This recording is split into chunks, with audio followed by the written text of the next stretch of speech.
Welcome to the JB's Powercast, where we talk about industry news, events, performance parts, trucks and accessories, shop talk, and we'll even do a little bench racing. The JB's Powercast starts now.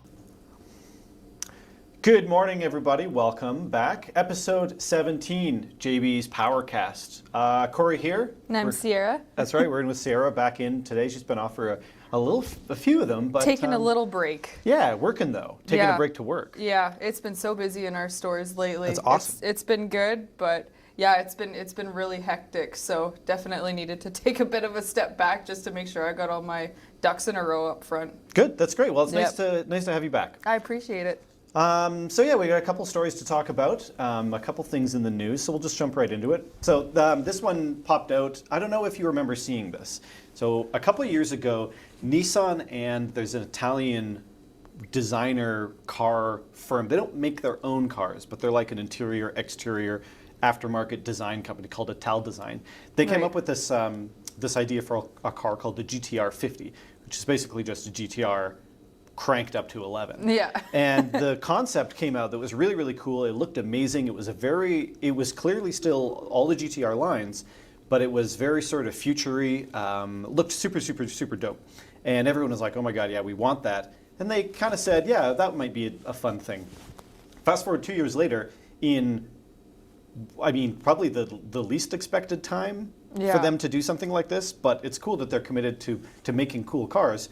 They're in production. They're making them. So it's a super duper limited thing. GTR 50 is what it's called. It's Nissan and it's Ital Design together. So it is a Nissan GTR 50, but it's like made in-house with this company, Ital Design. So we've seen them in Italy testing, shaking down on tracks.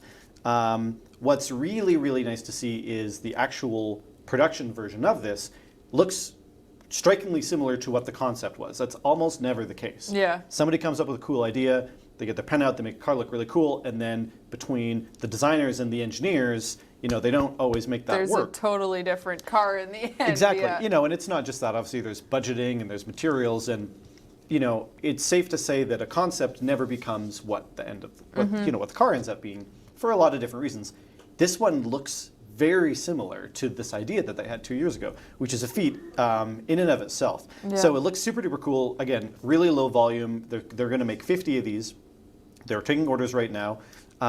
They apparently sound awesome. So performance-wise, it is basically just a GTR, but Nissan went and tweaked and tuned. So I think it's making about 710 horsepower. Wow. Which is a lot. Yeah. GTRs are no stranger to 600 reaching that 700 in like pretty heavy aftermarket. But for this to be a production Nissan vehicle, no kidding, getting over 700 horsepower, as a factory thing is pretty wild. No kidding. That's a lot of power buying off the lot. It is. So it looks really, really dope. It's going to be super rare. It makes a lot of power. It's going to sound awesome. It's still a GTR, which is a highly desirable car.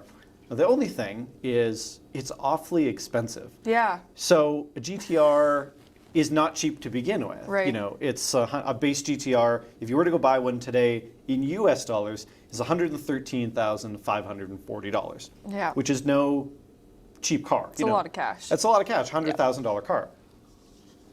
It's not supercar money, but it's now all there. Of a sudden it is. Yeah, so the pricing in this takes it up to almost $1 million, which is a lot of money for a GTR, regardless of how cool or rare or much horsepower it is. $1 million GTR, at this point, that's just becoming that's a collector's price. Absolutely. Really. That's to be one of those guys that says, holy shit, is that a GTR 50 in your garage? Yeah, you damn right it is. Yeah, I got one of 50. Yeah, exactly. That's just it. Like, it's such a niche market. Like, with Nissan to begin with, being an import guy or an import car, you're never going to get a muscle guy that's going to be like, if I'm going to spend $1 million, what's it going to be on? No. A Nissan car. That's right. And interestingly, from the other side of it, too, is a lot of those people that are willing to spend that crazy amounts of money on exotics, rare Lamborghinis or Ferraris or whatever it is, probably one of the last things in their mind is a GTR. Yeah, not because they're not good cars.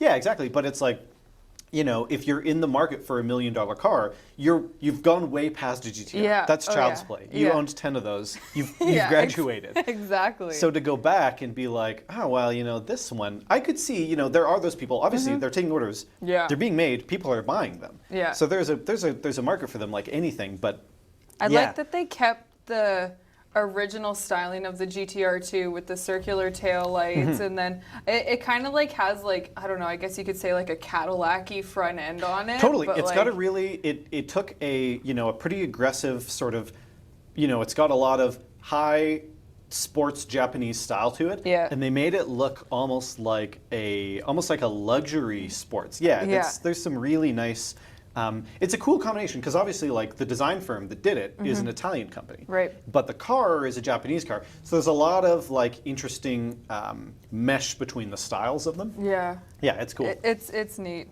Yeah, no, there's sure not a lot of news this week other than that GTR. The only other thing that I think I ran into online was the pictures of the new screens that they're going to be putting in the higher trim levels of the 2021 F-150s. Right, and that's going to be the brand new one, right? F-Series, yeah. No, so they're kind of like playing off of the Dodge screen, I guess, but they're making it their own in a sense where they've taken it and they've just kind of turned it on its side. Right, because the Dodge one's quite vertical. It's almost like a The Tesla, how whole it's like console. tall, right? Yeah. No, they're really long. And now in the Ford, it looks like it's not quite as large as the Dodge one. Like it looks like one of those oversized iPads just kind of recessed into the dash. But I don't know. I think it's pretty cool. I guess that's going to be the way that we're going now is just like see how big of a screen we can shove in the dash. I mean, everything that we use is touchscreen almost anyway. Just about.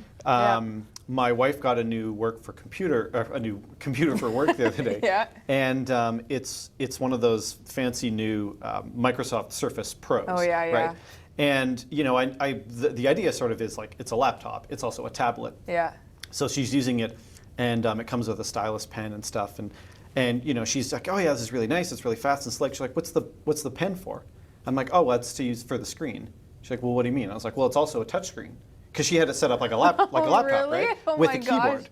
Yeah, and I'm like, so it's a touchscreen too, and she's like, Oh. so my like, God. yeah, it's pretty neat, you know. And again, it's every new Everything. piece of tech that we use, Just about. it might as well have a touchscreen on it now. So Just about. just to integrate them into cars makes perfect sense that way. That's how we navigate stuff on our sort of daily use. Yeah, it's gotten to be to the point now where if it doesn't have a touch screen, we consider it outdated, I guess. And this is just going to be, I guess, Ford's new play on it. I would like to see what they're going to do with like the cars and the SUVs as well, because this is a big dash. Yeah, that's a good point. Like how to integrate, because it's so big, into a smaller sort of platform. Take the same thing, because like I know in like the 18s, like the screens in the F-150s, and then going to like an Explorer Expedition, they're really similar.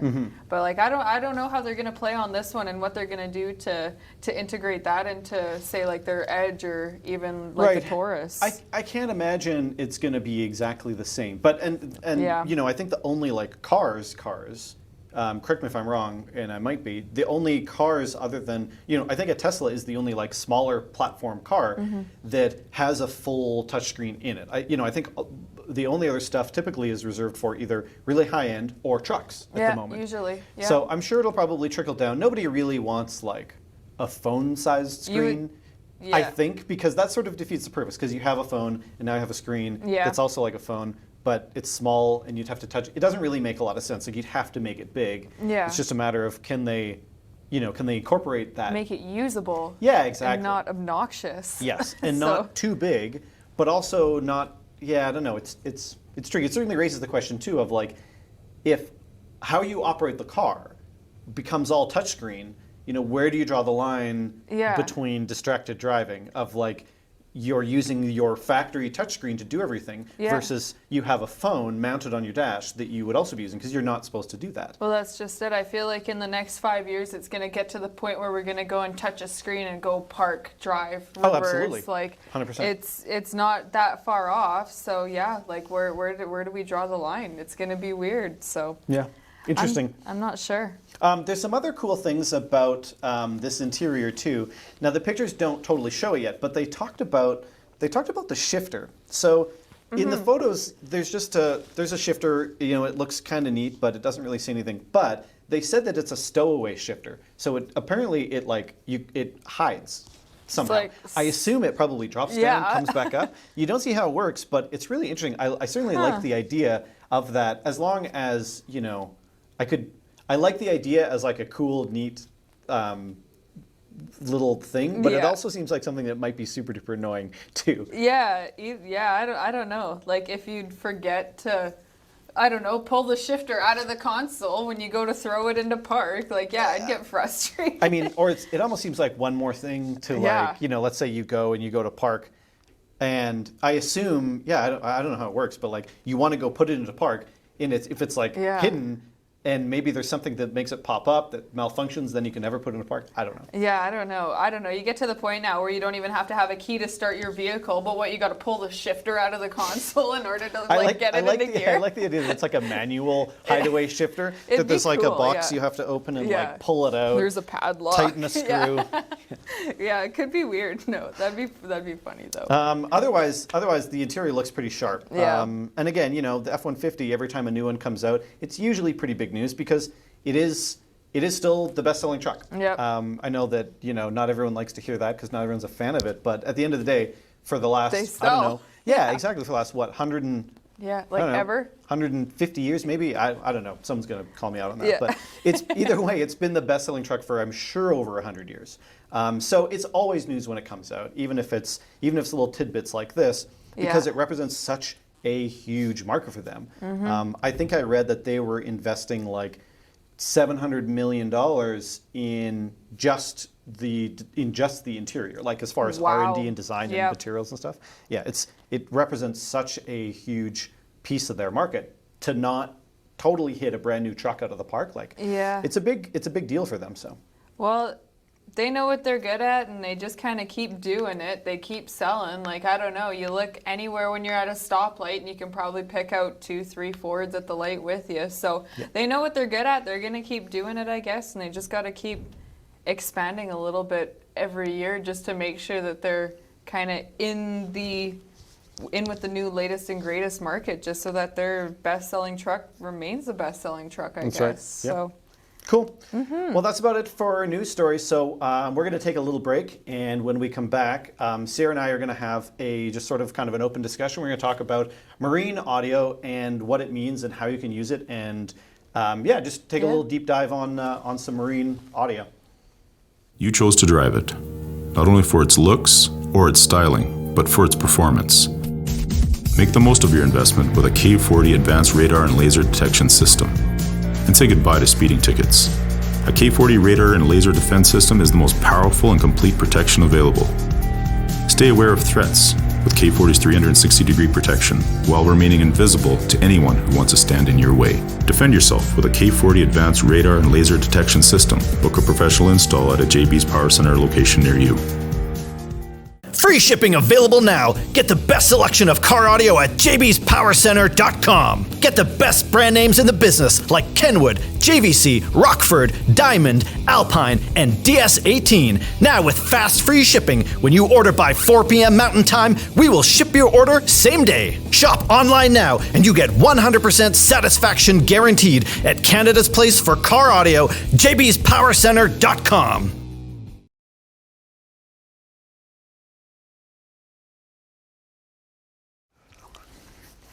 And welcome back to the JB's Powercast. I'm Sierra and I'm here with Corey again, and we're gonna dive into some marine audio chat here with you guys.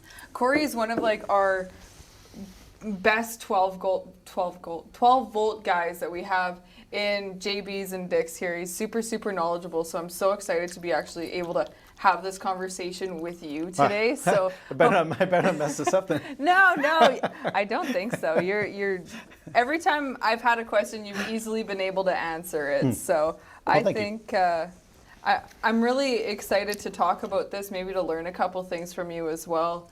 I know our audio market in general is just always changing, every year. It really is. I mean, every sort of subcategory, if we want to call it that, of the aftermarket. It's always changing and evolving a little bit. But one thing that tends to evolve really rapidly is always 12-volt car audio, marine audio, all that. We see 12-volt.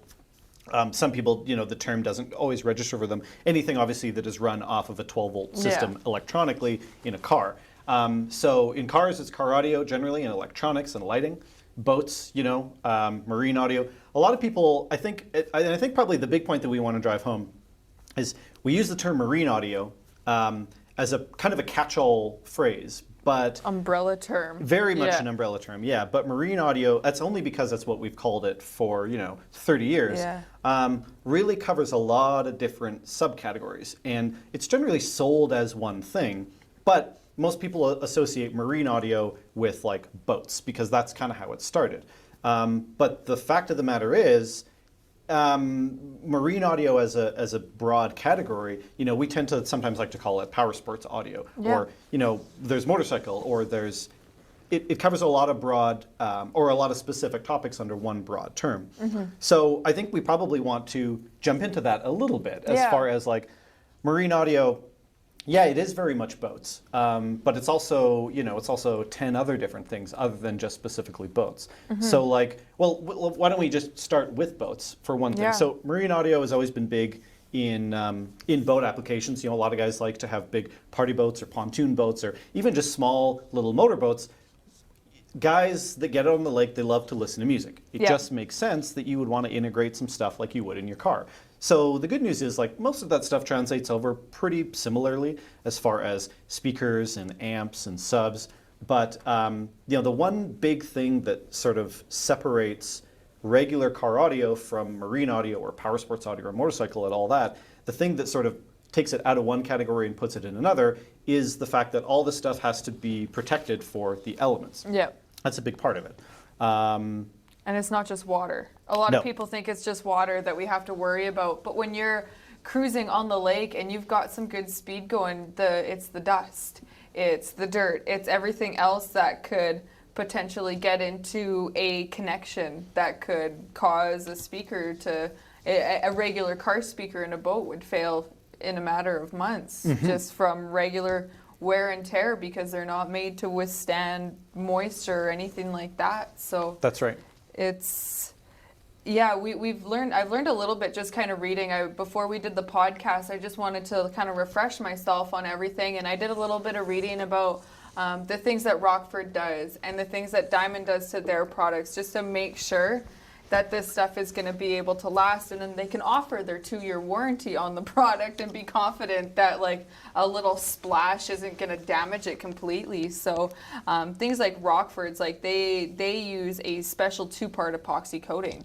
That would never happen in a regular amplifier, like on the circuit board in the amplifier. Right. That would never happen in just a regular car amp. No, there'd be no real need to. Exactly. So they're coating the inside of the amp itself, not just the outside. Yeah. So they've actually, before they assemble everything, stuff like the circuit board, stuff like the resistors, those components actually get their own layer of a coating. And you said Rockford uses a ceramic coating of some type, right? It's a 2-part epoxy. Oh, an epoxy, sorry. Yeah. So they basically, before it's even assembled, they're coating them just to keep things like moisture and stuff like that out. Yeah. So all this stuff generally has, a couple different ratings. It has an IP rating, IP67, IP68, sometimes even higher, basically meaning that they are guaranteed tested. It's sort of an international testing system to make sure that they can withstand certain elements: water, moisture, dust. There's basically a way to ensure that it's sealed off from any sort of outside element getting inside and contaminating the components. Yeah, for sure.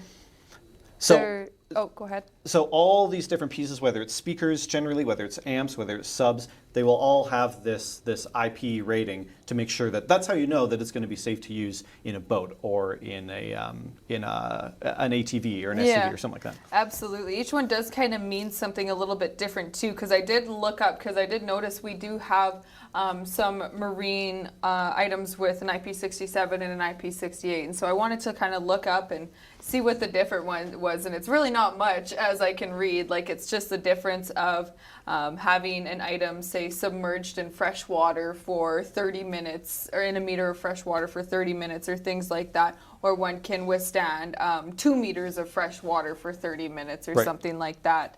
And then they're not going to be damaged immediately. Now, I guess it's kind of hard for us to say do a test like that when we don't have access to complete fresh water with no other environmental factors. But if it, like, just it's saying that we can say get it damp if there is a big wave that comes up and hits the boat, like your stuff's not going to be damaged right then and there. So it's nice. It's a nice little thing to be able to see on the box before you buy something. So you're like, okay, like this is actually gonna make it through what I'm about to put it through. Yeah, exactly. So it takes the worry out of if I put these speakers in this sub and this amp in, and I get them a little bit wet, am I SOL? Yeah. Generally speaking, no, you'll be fine. And some of them, like you said, some of them are even rated to be submerged. There's some amps. DS-18 makes an amp. Diamond has a new series of amp coming out. That's called the DXM series. They are 100% waterproof, submersible. Like they have, they had a demo where they've got them all hooked up, and they've got it dunked into a tank for I think 20 some minutes at a time. Then they take it out and they put another one in.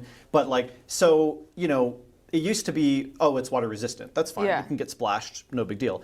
Now, with some of the systems that they're building in like ATVs and stuff like that, where a lot of these guys that go like mudding with these things, they take them down, into puddles where basically the entire thing, because those vehicles are meant to be able to go through tons of water. Yeah. Well, if you've got music and stuff, you've got to be able to compensate for that. Yeah, you want to take it with you. Exactly. And so being splashed is one thing, but actually having it dunked and come out without water getting in is a pretty big deal. And actually, I think that fully submersible amps like the DS-18 piece and the Diamond one that's coming, those are still relatively new to the market. Absolutely. We really haven't been able to do that other than really, really high-end niche stuff for a long time.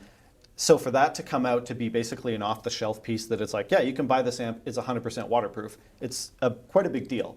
That's incredible. Yeah, I never thought you'd be able to take something that has a power and ground running to it. You'd want to take it, dunk it into water, and say, this is nice and safe, no problem. Right, power, and quite a bit of power. Yeah. Power going in, power going out to subs, and everything's totally fine. Obviously, these pieces have special connectors on them. They're not just standard RCAs. They're made for it. But absolutely, they're made for it. And you have to make sure that it's installed properly. Yeah.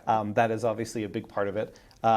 We, other than car audio installs, JB's obviously does boat installs as well. Actually, summertime we're usually pretty busy. Doing it's not marine often audio installs in the summer where we don't have a boat or something lined up along the side of the building. Like I remember last summer we had a camper here on the outside, and then we had one small boat on the one end of the shop, and then I think we had a pontoon in the other end. Like it was nuts, but it sure felt like summer in there. We did a lot of work on boats here. So that is that's a good point to sort of move on. So we were talking about different categories that it can sort of cover, as a broad topic, marine audio.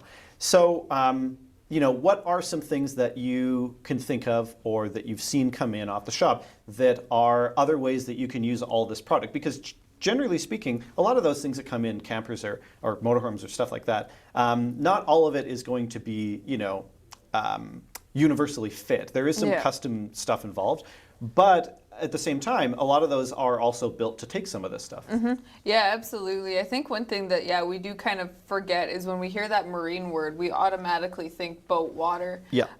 But when I have a customer that comes in that says, we have a camper and we have exterior sound and the speakers don't make much noise for us at all, but when you've got a camper where the wall is this thin and you've got to try and fit a speaker in there, it's tough. Like a lot of times we will end up having to customize a little bit and make a bit of a spacer so that the speaker sits out a little bit farther from the wall. But then you can be confident that while we had to modify a little bit. You have a speaker in there now that if you leave your camper parked outside for how many months out of the year, like it's not going to get wrecked. It's going to be okay. Yeah. Like there's little things that you would have to do because they do kind of make marine audio, like say with just like the 6.5-inch speaker. A lot of the time they do just have like a 4-bolt hole system, and it's been numerous times where I've had a guy come in and say, well, I've got 3 bolts or I've got 5 bolts. Right, What do I do? Yeah. So making custom trim rings and stuff for marine audio is something we definitely don't want to forget about because it does have to happen quite often.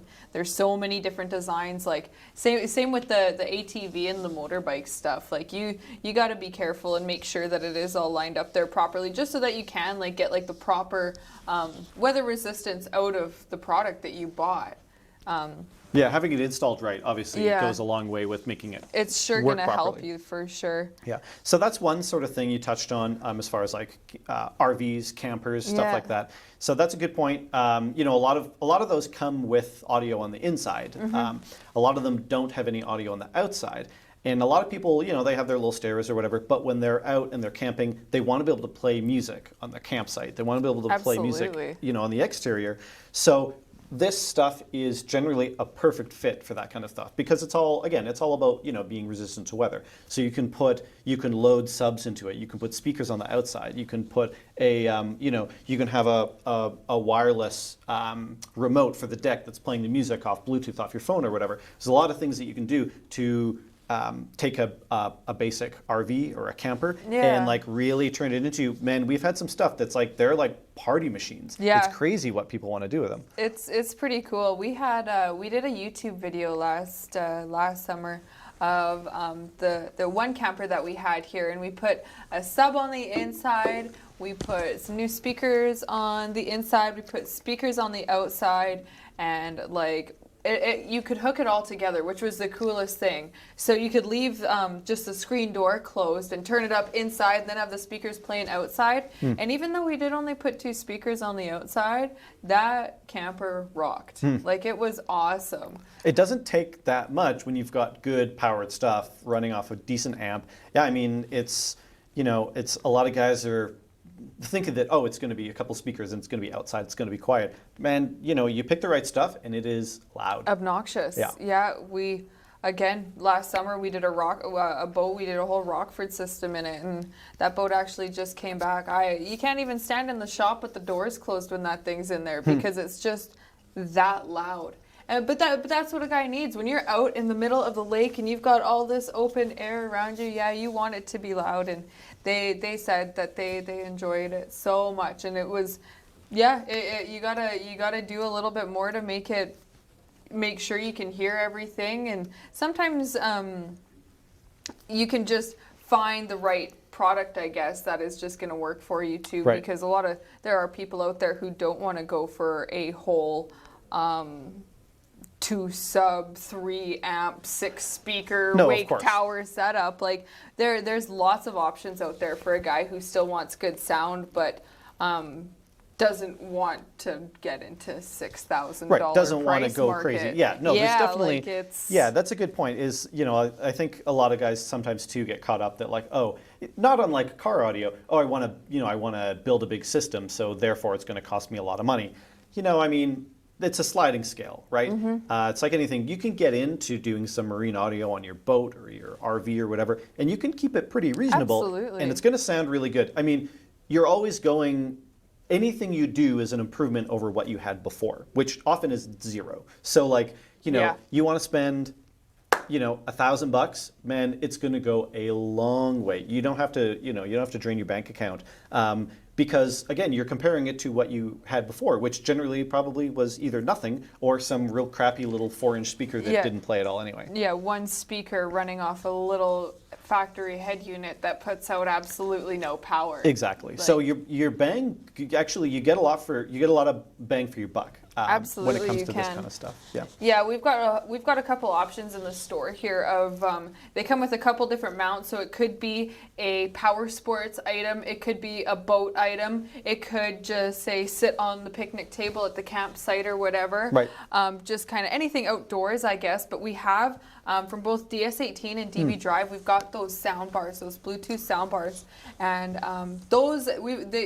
they're both in their own kind of price market, but they are a really inexpensive idea to have like a one-piece system that has the Bluetooth that can go just about anywhere, that is marine grade, like has the IP rating on it, and yeah, you're gonna not have to spend in the thousands of dollars range to have good sound and be able to take it where you want to take it and have Totally fun portable. with it too. Yeah. Yeah, I've seen guys mounting those up on like their ATVs and stuff too, like right up on the front. Rather than doing a full system, spending a few $100 and you've got this sound bar and it's all generally Bluetooth to your phone. Yep. So it's kind of its own thing. But now, again, it's all about, all of this is about adding fun to something that's already fun. Yeah. The whole name of the game is fun. You're taking something that you love doing and you're just adding music to it and you're just heightening the experience. Making it a little bit better. Yeah, exactly.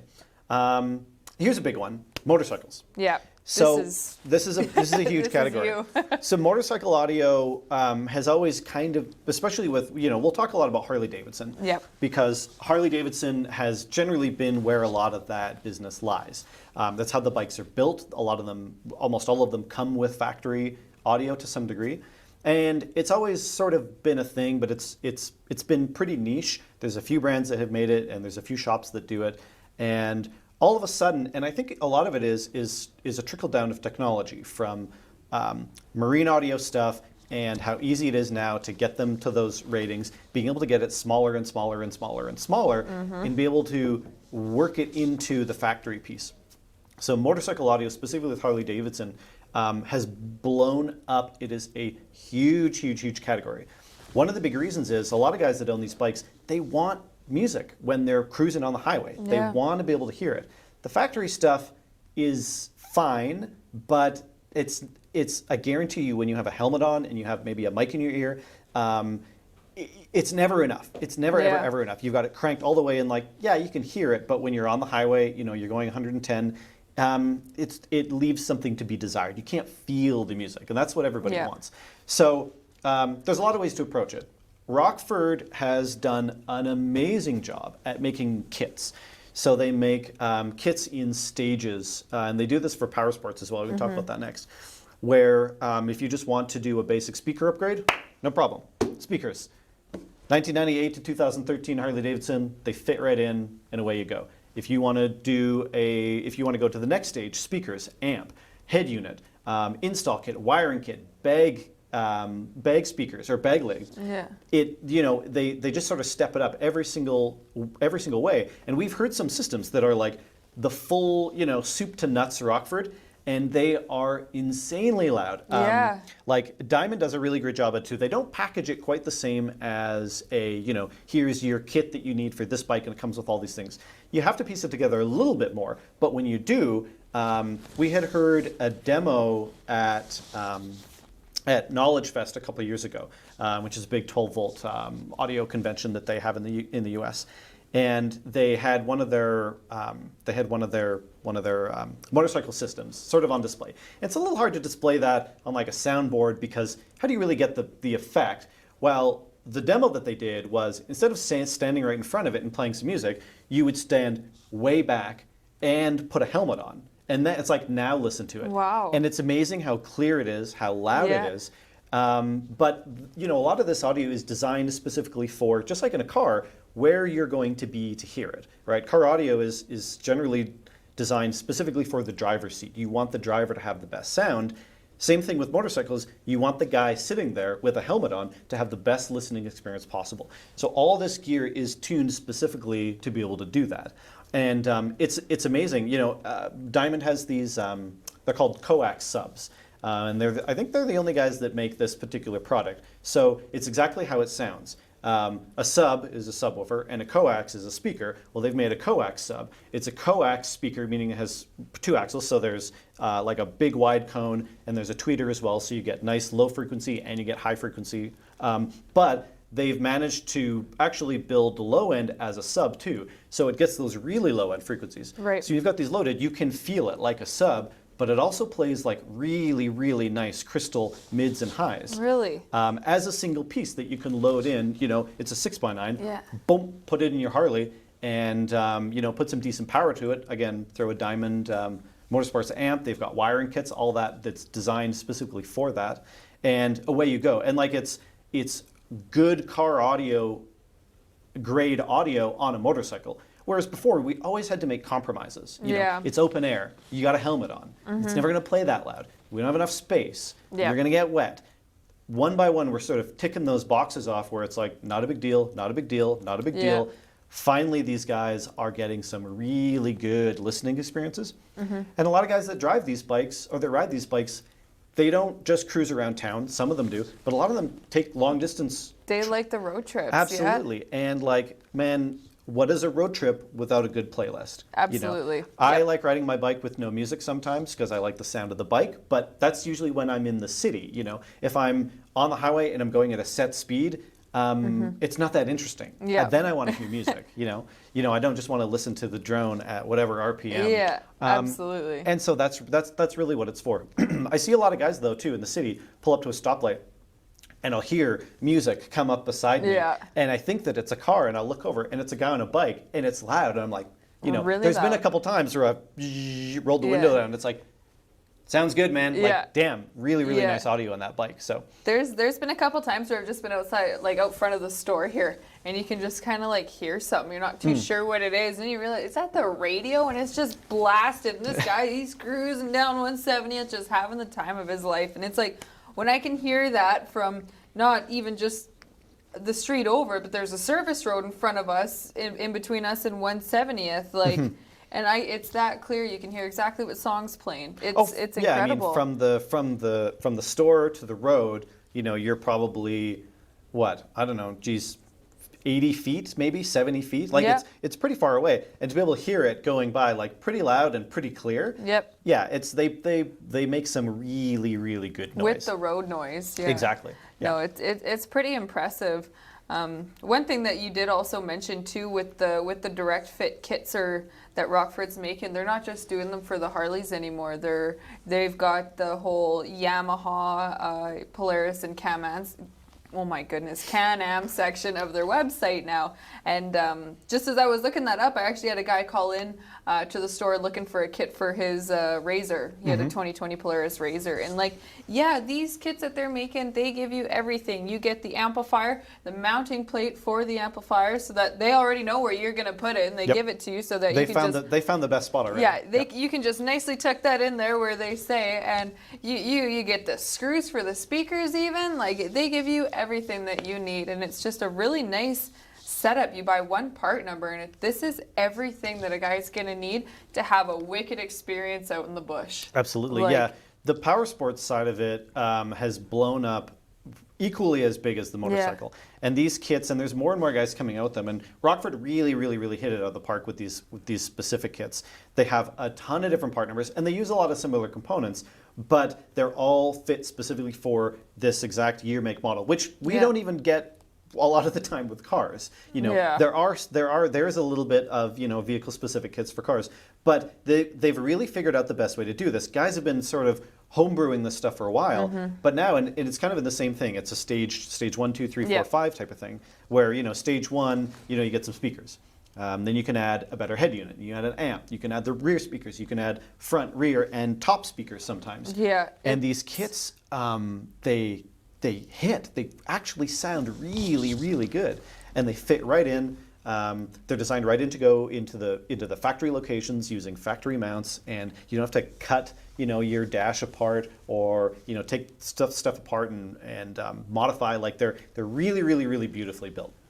Yeah, no, definitely one category that I think that we should definitely get into now, especially since we've got our new store on 97th Street with Alberta Cycle. Like, don't want those guys that are buying the power sports stuff to forget that like we can get you a wicked sound system for that that side by side that you're looking for that you already have at home. If I know the guys in the stores, I'm sure that at some point there will be a shared demo where there'll be a piece in the store. You know, there'll be an ATV or UTV. That is already loaded with some systems, so that you can hear it from both sides. So if you're shopping for, you know, the ATV itself, we can demo the sound system right at the same time. Yeah, no, for sure. One thing that's also really cool about these power sports kits is a lot of these power sports kits come with the built-in RGB lighting. Yes, That's like, and like I've noticed that they're putting that, it's coming in on just about all of the boxes. It comes from Diamond. We've got it from DS-18. Like, it's all over the place now. It's taken off. They're making it a whole experience. Absolutely. Like you've got a red side by side. You get the whole audio kit, and then you've got the red lights or whatever in it as well. Like, it looks awesome. Yeah, and most of that stuff, you know, the RGB stuff is all controllable and customizable. Yeah. You've got, you know, a series of different colors. That you can customize, and they've usually got like party modes where they'll like switch and demo and stuff like that. So yeah, so the motorcycle stuff is huge. Power sports stuff is huge. Like you said, Yamaha, Polaris, Can-Am, all those big ones. So, you know, I put together sort of a power sports book, I don't know, maybe a month ago, and I was looking at you know, how many more have they added? And it's a lot. There's a ton of applications, and every single year they go back and update it, and they refine the kits and they tweak them a little bit.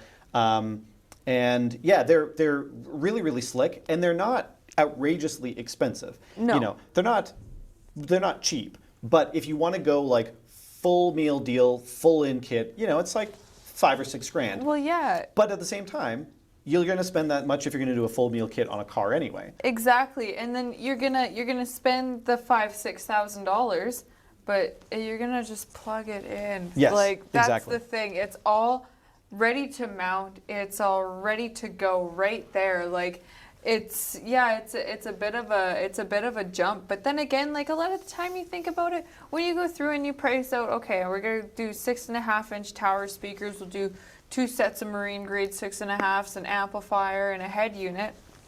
Well, we're there anyways. Like it's really once you go through and add it all up, it's not that far off the price. And I think like once you did add in the direct fit, like plug and play factor to it, it's easily justifiable. And, Totally. and they've got all 5 stages too. So yeah, you don't have to go for the $6,000 kit out the jump. Like, No, of course not. If you literally just want to add some speakers, a few $100, fire it up. And the same can be said about motorcycle stuff too. Like one of the things about Harleys is the factory source unit is all right. It's really not that great. It's there. It's there. Yeah. There's some really good options that are really not that expensive. Kenwood and JVC both make a great one. You know, Diamond has a motorsports piece. There is a piece from them that it fits right in, and actually the JVC one tends to be really popular. The reason being, a lot of them, when it comes to marine stuff, they color them gray and they color them white, just because traditionally going into boats, the color scheme hasn't been blacks, it's been whites and grays. Just that's how it's always been for a long time. Right. The JVC one is all black, and Harley guys love it because it's the only motorcycle, you know, drop-in head unit that's all black, that doesn't stand out. And again, that's like a pretty low dollar, pretty easy piece to put in. Now you've got better control. You've even just right out of the gate got better sound going out, like a head unit, some speakers, and away you go. All of a sudden you've made an improvement without making a huge investment. Absolutely. On the note of huge investment though, if you're looking at making that big improvement, there is that new Rockford head unit for the Harleys too, with the plugs right on the back of it. So you basically just take the old one out and you plug the new one in. Drop it in. They're about $1,000 for the head unit, but I had a guy come in about a week ago and he knew that was exactly what he wanted. He didn't want to fart around with any wiring. He read the reviews online. I think he mentioned that he had a previous bike with a Rockford system in it, and he was very, very impressed. And now that he's got the new bike, he was, well, this thing's brand new from Rockford. I know they can do it. So, and yeah, a guy looks at it and sees that there's how many wires coming off the back of it without any actual wiring to be done. It's more or less just It's plug and custom play. fit, yeah. Like he said, he's like, that's exactly what I need. So That's awesome. And I don't want to leave out other bikes too. We focus on Harley because the specific stuff is all Harley stuff. Yeah. That being said, unless you've got a weird old bike like my weird old Honda, generally speaking, most of it's running off a 12-volt battery. So like, can you add speakers to a bike that doesn't have speakers?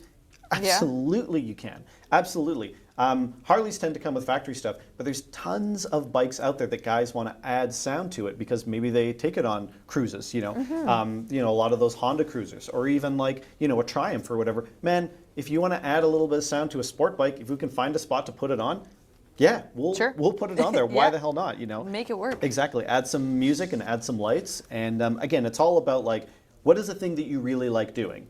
Great. Let's just make that a little bit better. Yeah. Absolutely. I think that pretty much everything that we've kind of chatted about today, like whether we're talking about going boating or going camping, like it's all something that people will invest their money into because it is something they enjoy doing. And why not just take it that next step and just like give yourself like a bit more of an immersive experience with it, I guess, and get your music out there with you too. That's right. Invest in fun, because I mean, what's a better thing to spend a little bit of your hard-earned money on than going and having fun and enjoying yourself? Absolutely. Yeah. Cool. Well, I mean, geez, we sort of covered most of the big categories that it does as far as motorcycle, power sports, ATV, UTV, boats, motorhomes, camping. I don't know if there's. Oh, actually, you know what? Did you want to mention the Zumba speakers as far as like an alternative to an outdoor speaker for camping or something like that? Yeah, you know what, those we just brought in here and they did kind of slip my mind a little bit, but we've got these giant Zumba speakers now, and basically what it is it's made to just make noise, and it's made to be loud, and it's almost like a concert speaker. Yeah, that is what it looks like. The big ones hanging off the ceiling at Rogers Place, like that is what it looks like, but it is big.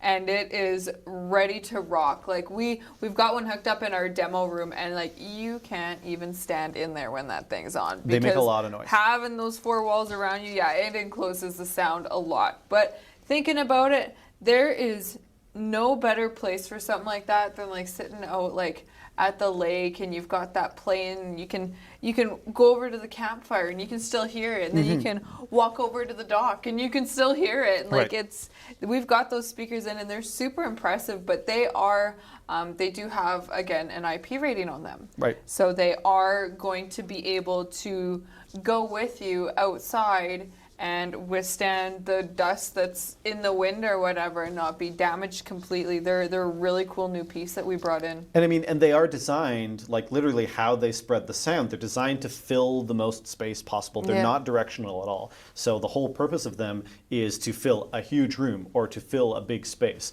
So yeah, if you like you said, a campsite, or if you're taking it out, and they're a cool thing you can sort of just like put in the corner, crank it up, and everybody hits music, or like out at a cabin or something like that. Yeah, it's a really good thing that a lot of people don't think about. The nice thing about it too is it's totally self-contained. Like you just plug it in.